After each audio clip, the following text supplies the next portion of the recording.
नमस्कार साथियों, स्वागत है आपके अपने YouTube channel Sanskrit education hub में। साथियों, आज के इस वीडियो में आपके लिए है भारतीय संविधान सभा तथा संविधान निर्माण के जो महत्वपूर्ण तथ्य हैं, जो महत्वपूर्ण प्रश्न हैं, वो मैंने इस वीडियो में संकलित किए हैं, जो प्रत्येक एग्ज़ाम की दृष्टि से महत्वपूर्ण है। और प्रत्येक एग्ज़ाम में संविधान सभा से लगभग 2 या 3 प्रश्न पूछे जाते हैं, तो उन्हीं को दृष्टिगत रखते हुए मैंने आपके लिए वीडियो बनाया है। अगर आपको वीडियो पसंद आए तो अपने चैनल को लाइक, शेयर और सब्सक्राइब जरूर कर देवें। आज का अपना ये पहला वीडियो है, पहला भाग है भारतीय संविधान सभा का। तो आइए शुरू करते हैं इस वीडियो को, देखते हैं इसके फैक्ट, इसके महत्वपूर्ण प्रश्न।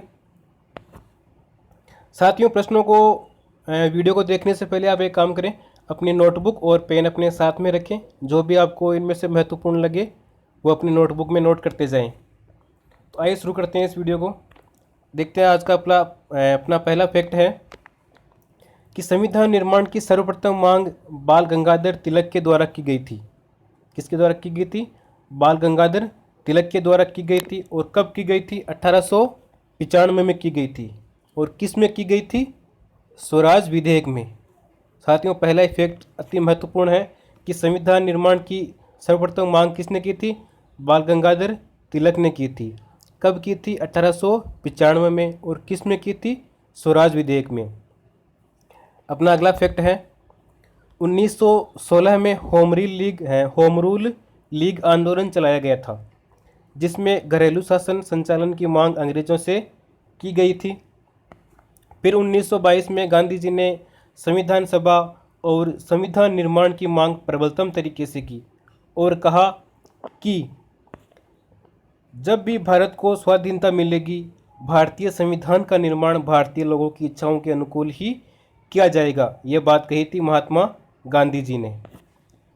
अगला अपना फैक्ट है, अगस्त 1928 में नेहरू रिपोर्ट बनाई गई थी। कब बनाई गई थी नेहरू रिपोर्ट? अगस्त 1928 में बनाई गई थी, जिसकी अध्यक्षता मोतीलाल नेहरू ने की थी। और इसका निर्माण कहाँ पे हुआ था? बम्बई में हुआ था। इस नेहरू रिपोर्ट के अंतर्गत ब्रिटिश भारत का पहला लिखित संविधान बनाया गया था, जिसमें मौलिक अधिकारों, अल्पसंख्यकों के अधिकारों तथा अखिल भारतीय संघ एवं डोमिनियन स्टेट के प्रावधान रखे गए थे। अगला फैक्ट है, इसका सबसे प्रबलतम विरोध मुस्लिम लीग और रियासतों के राजाओं के द्वारा किया गया था। 1929 में जवाहरलाल नेहरू की अध्यक्षता में कांग्रेस का लाहौर सम्मेलन हुआ था, जिसमें पूर्ण स्वराज्य की मांग की गई थी। किसमें की गई थी पूर्ण स्वराज्य की मांग? कांग्रेस के लाहौर अधिवेशन में, जिसकी अध्यक्षता किसने की थी? पंडित जवाहरलाल नेहरू ने। और ये जो लाहौर अधिवेशन है वो कब हुआ था? 1929 में हुआ था। साथियों, एक एक फैक्ट महत्वपूर्ण है एग्जाम की दृष्टि से। तो अपना अगला फैक्ट है, 1936 में कांग्रेस का फैजपुर सम्मेलन आयोजित किया गया था, जिसमें कांग्रेस के मंच से पहली बार चुनी हुई संविधान सभा द्वारा संविधान निर्माण की मांग की गई थी। बढ़ते अपने अगले फैक्ट की ओर। मार्च 1942 में दूसरे विश्व युद्ध से उपजी परिस्थितियों के उपरांत क्रिप्स मिशन भारत भेजा गया था। क्रिप्स मिशन भारत कब भेजा गया था? मार्च 1942 में। जो एक सदस्य था, यानी कि जिसमें एक ही सदस्य था, इसने युद्ध के बाद भारत में उत्तरदायी शासन की मांग को मानने का वचन दिया, लेकिन यहाँ भी डोमिनियन स्टेट अवधारणा रखी गई थी। ये डोमिनियन स्टेट क्या है, इसको हम विस्तार से समझेंगे इस वीडियो के अंत में। अगला अपना फैक्ट है, जिसे कांग्रेस लीग और गांधी जी ने नामंजूर कर दिया तथा गांधी जी ने इस मिशन को पोस्ट डेटेड चेक की संज्ञा दी।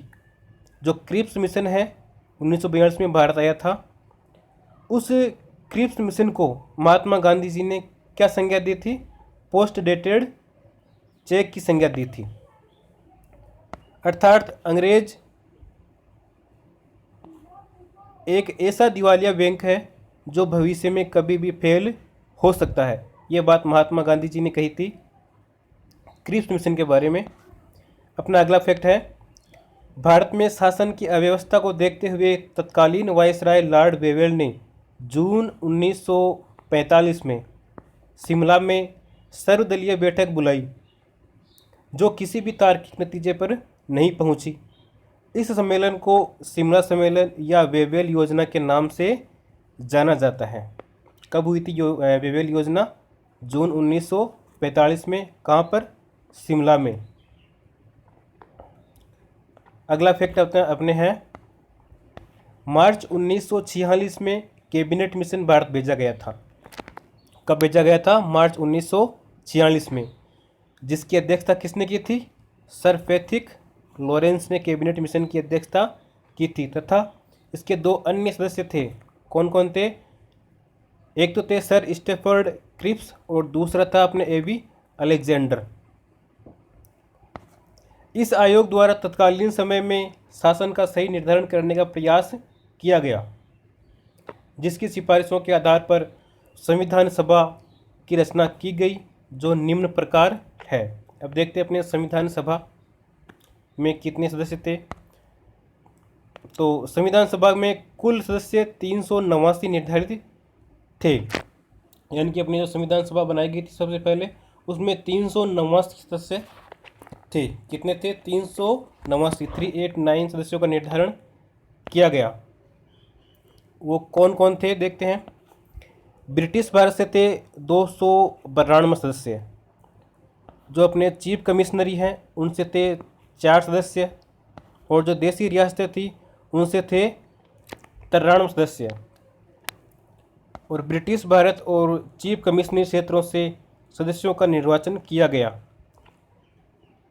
ये जो निर्वाचन था वो प्रत्येक 10 लाख की जनसंख्या पर एक सदस्य चुना जाएगा, इस आधार पर था। सदस्यों को 3 भागों में बांटा गया था।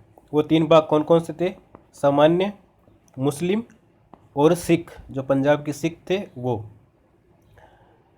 पृथक पाकिस्तान की मांग को नामंजूर कर दिया गया, और इसी आयोग की सिफारिशों के आधार पर जुलाई 1946 में चुनाव संपन्न कराए गए, जिसमें कांग्रेस ने 208 सीटें तथा मुस्लिम लीग ने 73 तथा अन्य 15 सीटें जीते। 4 चीफ कमिश्नरी क्षेत्रों में, इसमें दिल्ली, कुर्ग कर्नाटक, अजमेर मेरवाड़ा ब्रिटिश बलूचिस्तान यानी जो पाकिस्तान में है, शामिल थे। इसी आधार पर अंतरिम सरकार का गठन 1946 में किया गया। अंतरिम सरकार का गठन कब किया गया? 1946 में किया गया था, जिसमें 2 सितंबर 1946 से कार्य करना प्रारंभ किया। जो अंतरिम सरकार थी उसने 2 सितंबर 1946 से अपना कार्य करना प्रारंभ किया, जिसमें मुस्लिम लीग ने भाग नहीं लिया था। जो अंतरिम सरकार थी उसमें उसने मुस्लिम लीग ने भाग नहीं लिया था। इस सरकार का अध्यक्ष तत्कालीन वायसराय लॉर्ड वेवेल था। कौन था? लॉर्ड वेवेल था, तथा उपाध्यक्ष कौन था? पंडित जवाहरलाल नेहरू थे इसके उपाध्यक्ष अंतरिम सरकार के। अगला अपना फैक्ट है, इस सरकार ने सदस्य संख्या नेहरू सहित 14 रखी। 26 अक्टूबर 1946 को इस सरकार का पुनर्गठन किया गया। कब किया पुनर्गठन? 26 अक्टूबर 1946 को अंतरिम सरकार का पुनर्गठन किया गया था। लीग ने 5 प्रतिनिधि इसमें शामिल किए। मार्च 1947 में माउंटबेटन भारत के वायसराय बने। उन्होंने 3 जून 1947 को एक योजना प्रस्तुत की, जिसे विभाजन माउंटबेटन या जून योजना के नाम से जाना जाता है। किसने बनाई थी ये योजना? लॉर्ड माउंटबेटन ने। कब बनाई थी? मार्च 1947 में। इसे 18 जुलाई 1947 को ब्रिटेन के राजा ने पास कर दिया। इस योजना की क्रियान्विति 15 अगस्त 1947 के भारत स्वतंत्रता अधिनियम में हुई थी। इसके निम्न प्रावधान थे। कौन कौन से प्रावधान थे? लॉर्ड माउंटबेटन योजना के या फिर जून योजना के, जो 3 जून 1947 को प्रस्तुत की गई थी। उसके प्रावधान थे, भारत को 2 डोमिनियन स्टेटों में बांटा गया, एक था भारत और दूसरा था पाकिस्तान। भारत से ब्रिटिश सम्राट के सभी अधिकार हटा लिए गए। पूर्वी बंगाल, पश्चिमी बंगाल, सिंध, उत्तर पश्चिमी सीमांत प्रदेश तथा असम का सिलहर जिला पाकिस्तान को दे दिया गया था। भारत का शासन जब तक संविधान निर्माण पूर्णतः न हो 1935 के भारत सरकार अधिनियम से चलाना तय किया गया। यानी कि जब तक भारत का संविधान निर्माण पूर्णतः न बन जाए, जब तक भारत का संविधान निर्माण पूर्णतः न हो जाए, तब तक भारत का संविधान 1935 के भारत शासन अधिनियम से चलाया जाए, यह बात तय की गई थी। संविधान सभा को संप्रभु या संप्रभुता की स्थिति प्राप्त हो गई। भारत का वायसराय माउंटबेटन बना रहा। कौन था भारत का वायसराय? माउंटबेटन था। लेकिन पाकिस्तान में गवर्नर जनरल या वायसराय मोहम्मद अली जिन्ना बने। भारत के वायसराय थे माउंटबेटन और पाकिस्तान के गवर्नर जनरल कौन थे? मोहम्मद अली जिन्ना। विभाजन के बाद संविधान सभा का पुनर्गठन किया गया और 9 दिसंबर 1946 को संविधान सभा की पहली बैठक हुई थी। कब हुई थी संविधान सभा की प्रथम बैठक? 9 दिसंबर 1946 को हुई थी, जिसमें अस्थायी अध्यक्ष सच्चिदानंद सिन्हा को बनाया गया था। पहली बैठक हुई थी 9 दिसंबर 1946 में, जिसमें अस्थायी अध्यक्ष बनाया था सच्चिदानंद सिन्हा को। दूसरी बैठक हुई थी अपने 11 दिसंबर 1946 को, जिसमें स्थायी अध्यक्ष डॉक्टर राजेंद्र प्रसाद को बनाया गया था। और इसी बैठक में उपाध्यक्ष H.C. मुखर्जी थे तथा संवैधानिक सलाहकार B.N. राव थे। B.N. राव का पूरा नाम है बेनेगल नेरेमन राव। ये संवैधानिक सलाहकार थे। तीसरी बैठक 13 दिसंबर 1946 को बुलाई गई, जिसमें नेहरू जी द्वारा उद्देश्य प्रस्ताव पेश किया गया था। कब बुलाई तीसरी बैठक? 13 दिसंबर 1946 को, जिसमें नेहरू जी के द्वारा उद्देश्य प्रस्ताव पेश किया गया था, जिसे संविधान सभा ने 22 जनवरी 1947 को अपना लिया था। और इन्हीं उद्देश्य प्रस्तावों के आधार पर भारतीय संविधान की प्रस्तावना निर्मित की गई थी। संविधान सभा द्वारा संविधान निर्माण हेतु कुछ समितियों का गठन भी किया गया था, जो इस प्रकार से है। आप देख रहे होंगे, इस प्रकार तो है समितियां और इस तरफ है उनके अध्यक्ष। सबसे पहले जो संघ शक्ति समिति थी, उसके अध्यक्ष बनाए गए थे जवाहरलाल नेहरू। जो संविधान समिति थी, उसके अध्यक्ष बनाए गए जवाहरलाल नेहरू। और जो राज्यों के लिए समिति थी, उसके अध्यक्ष भी कौन थे? जवाहरलाल नेहरू थे। चौथी समिति थी राज्य तथा रियासतों से परामर्श समिति, और इसके अध्यक्ष बनाए गए थे सरदार पटेल को। मौलिक अधिकार एवं अल्पसंख्यक समिति, इसके अध्यक्ष भी सरदार पटेल ही थे। प्रांतीय संविधान समिति, इसके अध्यक्ष भी कौन थे? सरदार पटेल को ही बनाया गया था। 7वीं समिति थी मौलिक अधिकारों पर उप समिति, इसके अध्यक्ष थे JB कृपलानी। और 8वीं समिति थी झंडा समिति, इसके अध्यक्ष थे JB कृपलानी। अगली समिति थी प्रक्रिया नियम समिति या संचालन समिति, इसके अध्यक्ष बनाए गए थे राजेंद्र प्रसाद को। सर्वोच्च न्यायालय से संबंधित समिति, इसके अध्यक्ष थे SH वरदाचार्य। अगली समिति थी प्रारूप संविधान का निर्माण करने वाली समिति, जिसके अध्यक्ष थे अल्लादी कृष्णा स्वामी अय्यर। प्रारूप समिति ड्राफ्टिंग या फिर मसौदा समिति, जिसके अध्यक्ष थे डॉक्टर भीमराव अंबेडकर। संविधान समीक्षा समिति या संविधान समीक्षा आयोग, इसके अध्यक्ष थे एम.एन. वेंकटचलैया। इस प्रकार से ये समितियाँ थी और इनके अध्यक्ष बनाए गए थे। अगला फैक्ट है, प्रारूप समिति के 7 सदस्य थे। कितने थे? 7 सदस्य थे। वो कौन कौन से थे? पहले थे डॉक्टर B.R. अम्बेडकर, दूसरे थे डॉक्टर अल्लादी कृष्णा स्वामी अयंकर, और तीसरे थे एन. गोपाल स्वामी अयंकर।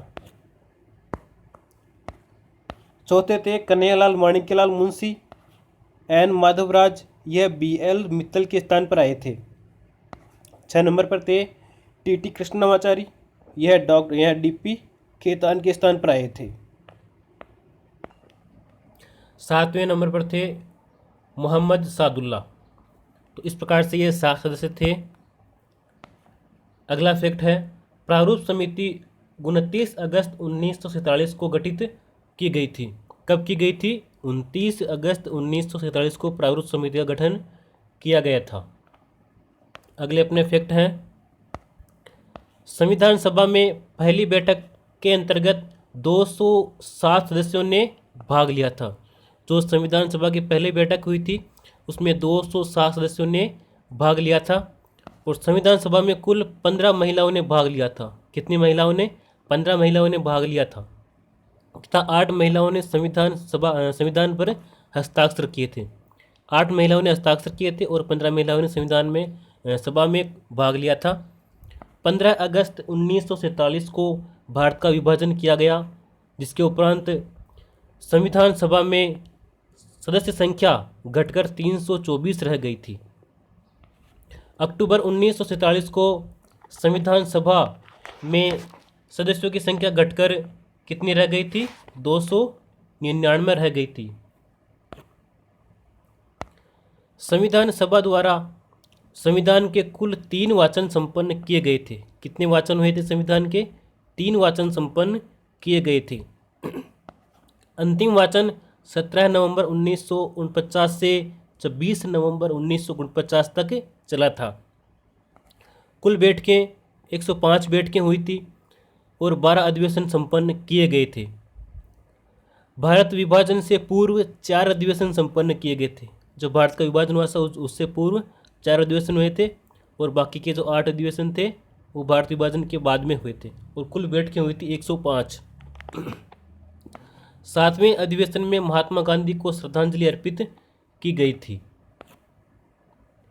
मई 1949 में भारत ने राष्ट्रमंडल की सदस्यता ग्रहण करना सुनिश्चित किया था। भारतीय संविधान सहमति और समायोजन के आधार पर बनाया गया था। भारतीय संविधान सभा ने 2 प्रकार से कार्य किया।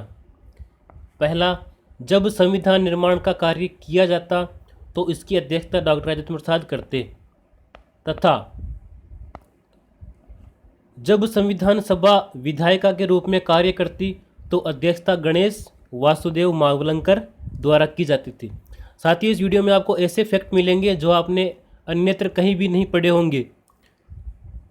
तो वीडियो पर आप अंत तक बने रहें, और अगर आपको पसंद आए, कुछ नया आपको सीखने को मिले, तो वीडियो को सब्सक्राइब जरूर करें, अपने चैनल को सब्सक्राइब करें, और जो भी प्रतिभागी है, जो भी आपके भाई बहन तैयारी कर रहे हैं, उन तक ये वीडियो शेयर करें। अपना अगला फैक्ट है, संविधान सभा की अंतिम बैठक संविधान निर्माण हेतु 24 नवंबर 1949 को आयोजित की गई थी। इस दिन 284 लोगों ने संविधान पर हस्ताक्षर किए थे। कितने लोगों ने? 284 लोगों ने। हस्ताक्षर करने वाला पहला व्यक्ति कौन था? पंडित जवाहरलाल नेहरू थे। राजस्थान से हस्ताक्षर करने वाला पहला व्यक्ति बलवंत सिंह मेहता था। कौन थे? बलवंत सिंह मेहता राजस्थान से पहले व्यक्ति थे, और वैसे पहले व्यक्ति थे जवाहरलाल नेहरू। तथा राजस्थान से 12 सदस्य भेजे गए थे। कितने गए थे राजस्थान से? 12 सदस्य भेजे गए थे। 11 सदस्य देशी रियासतों से तथा एक चीफ कमिश्नरी अजमेर मेरवाड़ा क्षेत्र से है। 26 नवंबर 1949 को संविधान के 15 अनुच्छेद, जिसमें नागरिकता, अंतरिम संसद तथा संक्रमणकालीन उपबंध लागू किए गए थे। 26 नवंबर 1949 को संविधान के 15 अनुच्छेद, जिसमें कौन कौन से थे? नागरिकता, अंतरिम संसद तथा संक्रमणकालीन उपबंध, ये इतने ही लागू किए गए थे। संप्रभु संविधान 26 जनवरी 1950 को लागू किया गया था। संपूर्ण संविधान कब लागू हुआ था? 26 जनवरी 1950 को। लेकिन लागू करने से पूर्व 24 जनवरी 1950 को अंतिम बैठक बुलाई गई, जिसमें डॉक्टर राजेंद्र प्रसाद को भारत का राष्ट्रपति चुना गया था तथा राष्ट्रीय गीत और राष्ट्रगान को अपनाया गया। अब देखते हैं राष्ट्रगान के बारे में। राष्ट्रगान रविंद्रनाथ टैगोर के द्वारा लिखा गया था। पहली बार 1911 के कोलकाता अधिवेशन में ये गाया गया था और राष्ट्रगान की अवधि होती है लगभग 52 सेकेंड। रचना, इसकी जो मूल रचना है वो बांग्ला भाषा में की गई थी। अब बात करते हैं अपन राष्ट्रीय गीत की। राष्ट्रीय गीत की रचयिता है बंकिम चंद्र चटर्जी। कौन है? बंकिम चंद्र चटर्जी। यह मूलतः संस्कृत भाषा में है तथा आनंद मठ से लिया गया है। जो राष्ट्रीय गीत है अपना, वो आनंद मठ से लिया गया है। अब देखते हैं संविधान के स्रोत। संविधान सभा द्वारा संविधान में 395 अनुच्छेद थे, 22 भाग, 8 अनुसूचियाँ तथा 14 भाषाएं थी। साथ ही संविधान के स्रोत हैं वो हम वीडियो के बाद में देखेंगे। जो छूट रहा है वो हम वीडियो के बाद में देखते रहेंगे उनको। अगला फैक्ट देखते हैं तब तक कि संविधान सभा द्वारा संविधान में 395 अनुच्छेद, 22 भाग और 8 अनुसूचियाँ तथा 14 भाषाएं रखी गई थी। वर्तमान संविधान में 395 अनुच्छेद, यानी कि जो अनुच्छेद हैं वो 395 थे पहले, और वर्तमान में अनुच्छेद 445 हैं, और 22 भाग और 22 भाषाएं तथा 12 अनुसूचियां हैं। जब संविधान लागू हुआ था उस समय 14 भाषाएं थी, वर्तमान में 22 भाषाएं हैं। पहले 22 भाग थे, वर्तमान में 22 नहीं है, 24 भाग हैं। 8 अनुसूचियां थी, वर्तमान में 12 अनुसूचियां हैं। विभिन्न देशों से संविधान से लिए गए प्रावधान, ये है विदेशी स्रोत। देखते हैं इंग्लैंड से क्या लिया गया था। इकहरी नागरिकता, विधि का शासन, कानून निर्माण की प्रक्रिया और संसदीय शासन प्रणाली, ये लिए गए थे इंग्लैंड से। इसके अलावा राष्ट्रपति पद की औपचारिक स्थिति, मंत्रिमंडलीय शासन, मंत्रिपरिषद का सामूहिक उत्तरदायित्व, नियंत्रक एवं महालेखा परीक्षक का प्रावधान, सांसदों एवं विधायकों के विशेषाधिकार, ये लिए गए थे अपने इंग्लैंड से। और एक है राष्ट्रपति की क्षमादान की शक्ति, ये भी कहाँ से ली गई है? इंग्लैंड से ही ली गई है, जो अनुच्छेद 72 के अंतर्गत दे रखी है। अगला अपना फैक्ट है मौलिक अधिकार, न्यायिक सर्वोच्चता, न्यायिक पुनरावलोकन, उपराष्ट्रपति का पद, ये कहाँ से लिया गया है? अमेरिका से लिया गया है। अमेरिका से और क्या क्या लिया गया है? महाभियोग की प्रक्रिया, लोकतंत्र, न्यायाधीशों को हटाने की प्रक्रिया, वित्तीय आपातकाल विशेष संदर्भ में, और संविधान का तीनों सेनाओं का सर्वोच्च कमांडर होना, संघात्मक शासन के प्रावधान, ये अपने लिए गए हैं अमेरिका से। अब देखते हैं फ्रांस से अपने भारतीय संविधान में क्या क्या ग्रहण किया गया है। तो फ्रांस से लिया गया है गणतंत्र। गणतंत्र से तात्पर्य भारत का राष्ट्राध्यक्ष जनता द्वारा निश्चित समय के लिए अप्रत्यक्ष रूप से चुना जाता है। इसका पद वंशानुगत नहीं होता है। अब देखते हैं कनाडा से क्या लिया गया है। तो संघीय शासन व्यवस्था के प्रावधान, अति विशिष्ट शक्तियाँ केंद्र के अधीन रखी गई है, ये भी बात जो है वो कनाडा से ग्रहण की गई है अपने संविधान में। यूनियन ऑफ स्टेट शब्द की अवधारणा,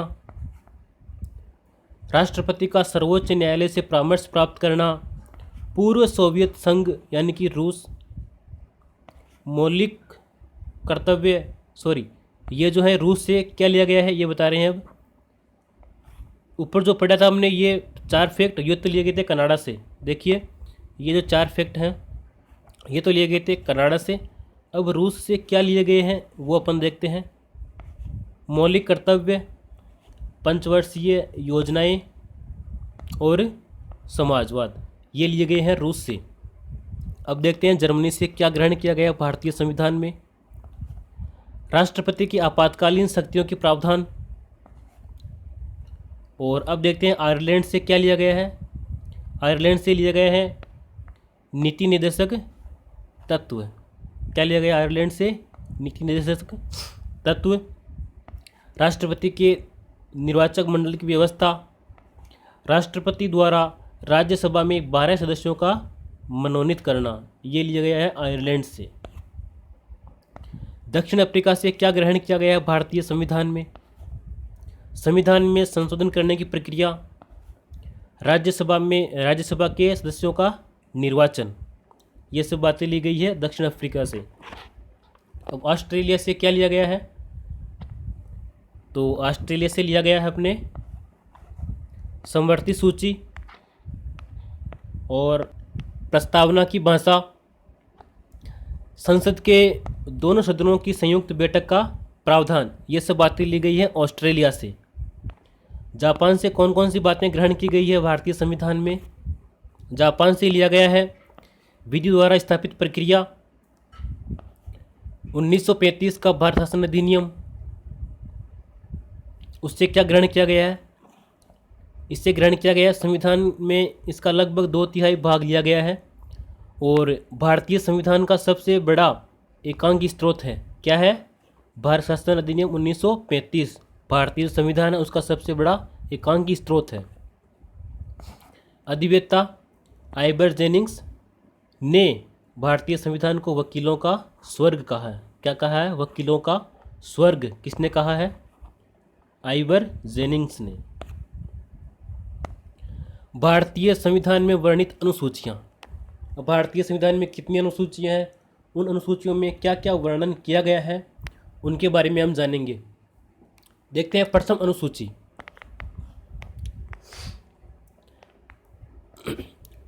जो प्रथम अनुसूची है इसमें संघ एवं राज्य क्षेत्रों का वर्णन किया गया है।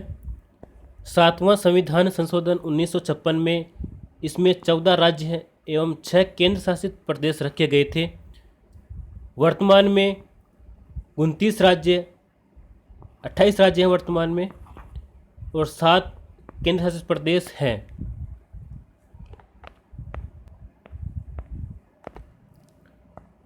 तो वर्तमान में 28 राज्य और 8 केंद्र शासित प्रदेश हैं। ये 29 तो पहले थे, वर्तमान में अगर बात करें तो वर्तमान में 28 राज्य और 8 केंद्र शासित प्रदेश हैं। रियासतों के एकीकरण से पूर्व भारत में 4 श्रेणियों में राज्य बटे हुए थे। वो 4 श्रेणियाँ कौन कौन सी हैं वो देखते हैं। सबसे पहले अपनी जो श्रेणी है उसका नाम रखा गया था ए श्रेणी। ए श्रेणी में कौन कौन से थे? इसमें उन राज्यों को रखा गया था जो सीधे वायसराय के अधीन थे। जो राज्य सीधे वायसराय के अधीन थे उनको ए श्रेणी में रखा गया था। इसके बाद में है बी श्रेणी। एक या एक से अधिक रियासतों से मिलकर बनने वाले राज्यों को इसमें रखा गया था। जो एक या एक से अधिक रियासतों से मिलकर के जो राज्य बनाए गए थे उन राज्यों को बी श्रेणी में सम्मिलित किया गया था। अब है सी श्रेणी। चीफ कमिश्नरी या आयुक्त प्रांतों को इसमें रखा गया था। डी श्रेणी। अंडमान निकोबार द्वीप समूह को डी श्रेणी में रखा गया था। तत्कालीन समय में राजस्थान बी श्रेणी में का राज्य था। उसमें राजस्थान को किस श्रेणी में रखा गया था? राजस्थान को बी श्रेणी में रखा गया था। क्यों? क्योंकि जो राजस्थान जो था वो एक से अधिक रियासतों से मिलकर बना हुआ था, इसीलिए राजस्थान को बी श्रेणी में रखा गया था। भाषाई दृष्टि से राज्यों के गठन की मांग को ध्यान में रखते हुए 1947 में एस के दर आयोग का गठन किया गया था। इसकी सिफारिशों की जांच हेतु दिसंबर 1948 में जेबीपी समिति बनाई गई थी। इसकी सिफारिशों की जांच के लिए दिसंबर 1948 में जेबीपी समिति बनाई गई थी।